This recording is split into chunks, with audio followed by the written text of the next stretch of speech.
Sajian informasi terkini dan teraktual yang telah dihimpun tim redaksi kami akan kami sajikan ke ruang dengar Anda dalam program Selamat Pagi Kendari.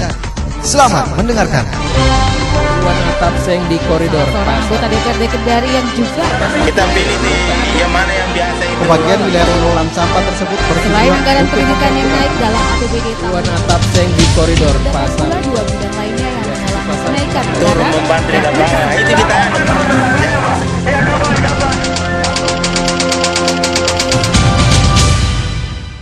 Assalamualaikum warahmatullahi wabarakatuh dan selamat pagi Sobat Alam.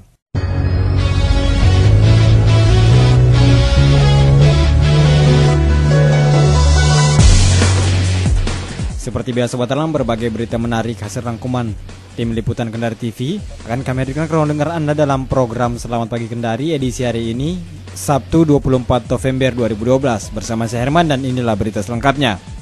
Sobat Alam, kita ke informasi yang pertama.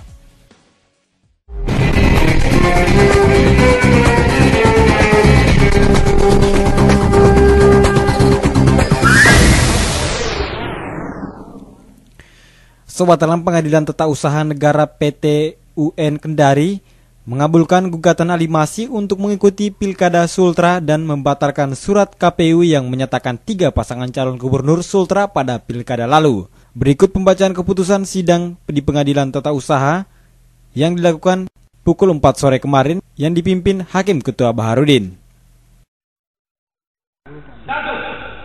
Mengabulkan gugatan penggugat sebelumnya. 2. Menyatakan bahwa surat keputusan Komisi Pemilihan Umum Provinsi Sulawesi Tenggara nomor 29 KPTS garing KPU Prov 29 Romawi 2012 tanggal 12 Oktober 2012 tentang penetapan pasangan calon gubernur dan calon wakil gubernur yang memenuhi syarat dalam pemilihan gubernur dan wakil gubernur Sulawesi Tenggara tahun 2012 dan surat keputusan pemilihan umum Provinsi Sulawesi Tenggara nomor 30 garing KPTS garing KPU Prov 026 garing Romawi 2012 tanggal 13 Oktober 2012 tentang penetapan nomor urut dan nama calon pasangan calon gubernur dan wakil gubernur dalam pemilihan gubernur dan wakil gubernur Sulawesi Tenggara 2012. 3.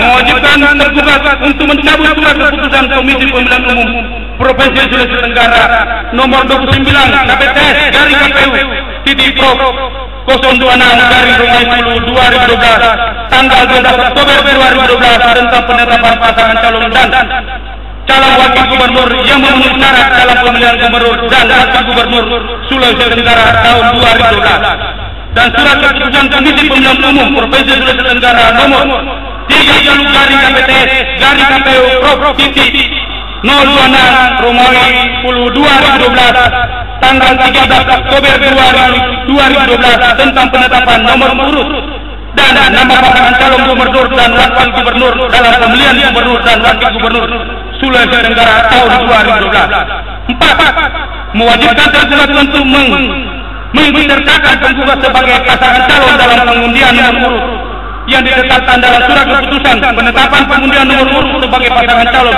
peserta pemilihan calon gubernur dan wakil gubernur Sulawesi Tenggara tahun 2012. 5.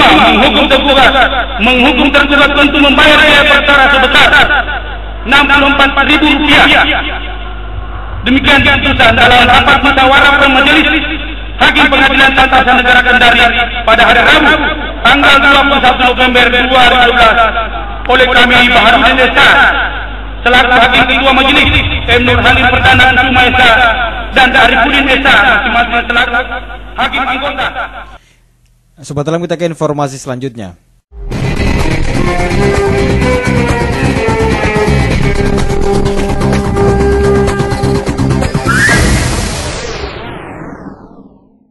Sejumlah massa yang tergabung dalam Forum Pemantau Peradilan Sultra hari kemarin 23 November 2012 menggelar aksi unjuk rasa di Pengadilan Tata Usaha Negara atau PT UN Kendari. Dalam aksinya, massa meminta Majelis Hakim PT UN Kendari memutuskan seadil-adilnya perkara perselisihan pemilu kada Sultra yang dinilai cacat hukum. Kurang lebih 100 massa yang menamakan dirinya Forum Pemantau Peradilan Sultra menggelar aksi unjuk rasa di Pengadilan Tata Usaha Negara Kendari. Dalam orasinya, massa menyuarakan agar Majelis Hakim PT UN Kendari di dalam memutuskan perkara perselisihan pemilu kada Gubernur Sultra harus memenuhi rasa keadilan. Pasalnya, tahapan yang dijalankan penyelenggara pemilu yakni KPU Sultra dinilai tidak sesuai aturan dan mekanisme perundang-undangan, sehingga dalam perjalanan dan tahapan yang dilakukan dinilai cacat hukum.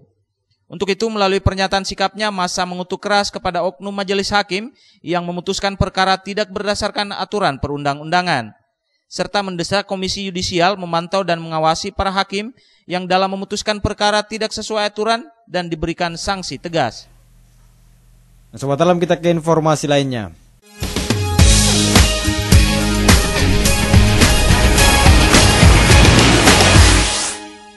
Pedagang yang menjadi korban kebakaran di pasar higienis beberapa waktu lalu kini mulai membangun kembali kios mereka di lokasi bekas kebakaran.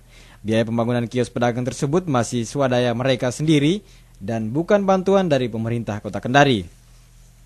Pasca musibah kebakaran yang menghanguskan ratusan kios pedagang di pasar higienis pada Senin dini hari 19 November 2012, para pedagang kini terlihat mulai membangun kembali kios mereka.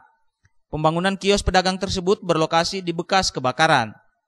Kepala Unit Pasar Sentral Kota Kendari, Abdul Rahim, mengatakan biaya pembangunan kios pedagang yang menjadi korban kebakaran masih menggunakan biaya mereka sendiri. Pasalnya, bantuan yang dijanjikan pemerintah Kota Kendari senilai Rp1.500.000 per pedagang belum dicairkan. Sehingga pedagang berinisiatif membangun kios dengan biaya sendiri demi memenuhi kebutuhan hidup. Sebab bila mereka harus menunggu pencairan dana bantuan dari pemerintah kota, waktunya pasti lama. Sejauh ini sudah sedikitnya 80% pedagang yang menjadi korban kebakaran sudah membangun sendiri kios mereka. Sementara sisanya hanya mengkapling lokasi untuk tempat berjualan.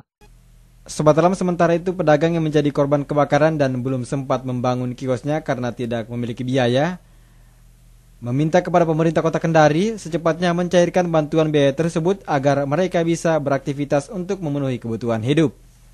Pedagang yang sudah membangun kembali kiosnya di lokasi kebakaran adalah mereka yang masih kelebihan rezeki. Sementara pedagang lainnya masih harus menunggu proses pencairan dana bantuan dari pemerintah Kota Kendari untuk bisa membangun kembali kios mereka. Salah seorang pedagang, Haja Hapsia, mengatakan dirinya belum membangun kiosnya pasca kebakaran karena tidak ada sama sekali biaya. Dirinya rugi puluhan juta rupiah karena 2 kios miliknya di pasar higienis hangus terbakar tanpa ada yang tersisa. Sehingga dirinya bersama rekan-rekannya yang lain berharap kepada pemerintah kota secepatnya mencairkan dana bantuan untuk biaya pembangunan kios, agar mereka bisa kembali berjualan sebagaimana mestinya demi memenuhi kebutuhan hidup keluarga. Pada musibah kebakaran di pasar higienis beberapa waktu lalu, menyisakan kepedihan mendalam bagi para pedagang. Pasalnya tidak semua pedagang bisa menyelamatkan dagangan mereka sehingga harus mengalami kerugian materi yang cukup banyak.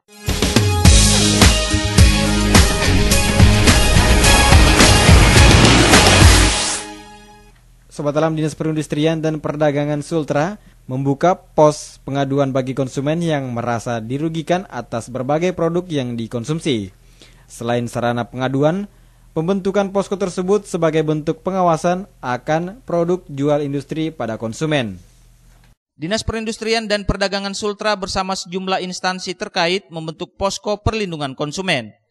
Pembentukan pos pengaduan tersebut sebagai pengawasan terhadap berbagai produk jual yang beredar luas di pasaran. Kasih Pengembangan Pasar dan Informasi di Sperindak Sultra, Darmin, mengungkapkan keterbukaan pasar global saat ini membuat beberapa produk tanpa izin dari instansi terkait beredar luas di masyarakat. Olehnya itu, masyarakat yang mengalami kerugian sebagai dampak dari mengkonsumsi barang tersebut dapat mengajukan aduan pada posko perlindungan konsumen yang disiapkan. Selain itu, pos perlindungan konsumen yang dibentuk untuk melakukan pengawasan terhadap peredaran produk palsu yang saat ini mulai marak. Unit posko perlindungan konsumen terdiri dari berbagai instansi terkait seperti Badan POM Kendari, Kepolisian, dan Dinas Perindustrian dan Perdagangan.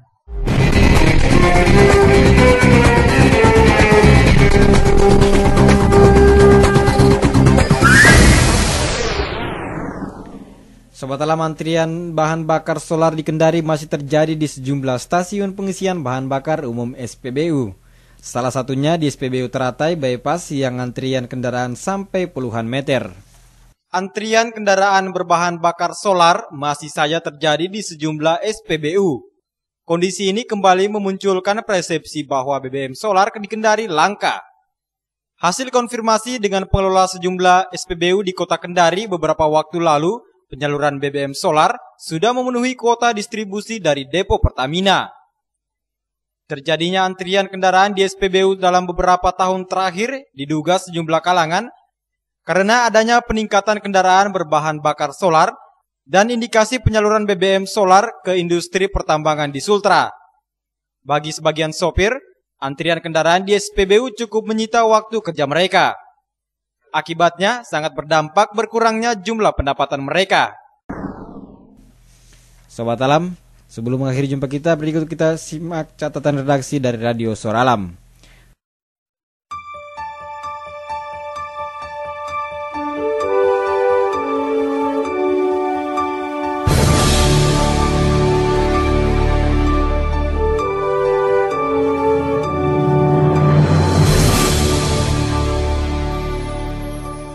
Ketika seseorang menjadi galau.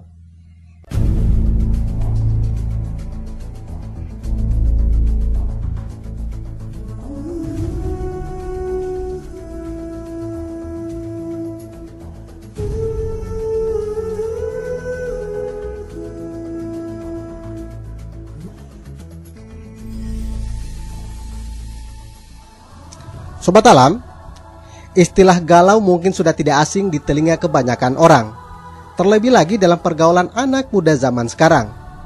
Istilah galau ini semakin sering kita dengar, tetapi bagi sejumlah orang, kata galau ini tentunya masih asing di telinga mereka. Menurut sejumlah sumber, galau adalah keadaan di mana seseorang menjadi murung secara mendadak. Bisa dibilang manyun sindrom. Iya, manyun secara drastis. Di mana secara drastis, gerak bibir menjadi manyun secara tidak wajar. Atau dalam kata lain, emosional seseorang akan turun drastis menuju titik kesedihan paling dasar. Lalu pertanyaannya kemudian, apa yang menyebabkan seseorang bisa menjadi galau? Jawabannya hanya satu, yaitu banyak pikiran.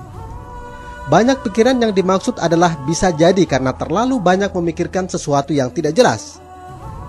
Bisa dibayangkan Sobat Alam, seganteng-gantengnya cowok atau secantik-cantiknya cewek, kalau manyun alias galau pasti akan terlihat jelek. Jadi, pada intinya galau itu adalah keadaan di mana seseorang menjadi sedih dan murung karena memikirkan sesuatu. Atau dalam istilah kerennya adalah melankolis. Galau ini sepertinya memang lagi ngetren di kalangan remaja dan pelajar. Kebanyakan orang sering beranggapan bahwa galau itu cenderung mengarah pada hal-hal yang negatif. Tetapi galau ini sesungguhnya bisa juga berdampak positif terhadap seseorang yang mengalami galau. Beberapa sumber menyebutkan galau memiliki sejumlah manfaat. Di antaranya karena galau seseorang bisa mengetahui siapa teman sejati dan teman yang hanya basa-basi. Teman sejati biasanya akan mendekat saat Anda tengah galau. Sebaliknya, teman yang hanya sekedar basa-basi akan menjauh saat Anda mengalami galau. Galau juga bisa bermanfaat bagi diri seseorang untuk dapat menyadari kemampuan yang kita miliki, sehingga dapat terhindar dari sifat takabur. Dan karena galau juga, kita bisa membuka berbagai pintu kesempatan yang baru yang lebih menjanjikan. Lalu pertanyaan selanjutnya, apakah ada orang yang tidak pernah mengalami galau? Jawabannya bisa iya dan bisa juga tidak. Beberapa pemberitaan media cetak dan media televisi nasional pernah mengangkat tema tentang presiden yang lagi galau. Artinya bahwa galau ini tidak hanya terjadi di kalangan remaja dan pelajar, tetapi di kalangan elit pemerintahan pun juga bisa galau. Sepanjang galau yang mereka alami cenderung mengarah kepada hal-hal yang positif. Kita tentunya tidak menginginkan diri kita menjadi galau. Kita juga tidak menghendaki jika perasaan galau cenderung akan memposisikan diri kita semakin terpuruk. Tetapi dengan perasaan galau, energi positif dalam diri kita bisa membuat otak kita menjadi refresh atau segar. Sepanjang perasaan galau diarahkan untuk hal-hal yang lebih bermakna bagi kehidupan kita. Sekarang, terlepas dari seseorang pernah mengalami galau atau tidak, yang pasti bahwa galau ini tidak bermakna negatif seperti yang mungkin selama ini kita jumpai. Tetapi sesungguhnya, mereka yang mengalami galau bisa bermakna positif bagi kehidupannya. Karena dengan galau, seseorang bisa membuka banyak kunci kesempatan baru untuk menjadikan kehidupannya menjadi lebih bermakna bagi diri pribadinya maupun orang lain. Salam Lestari.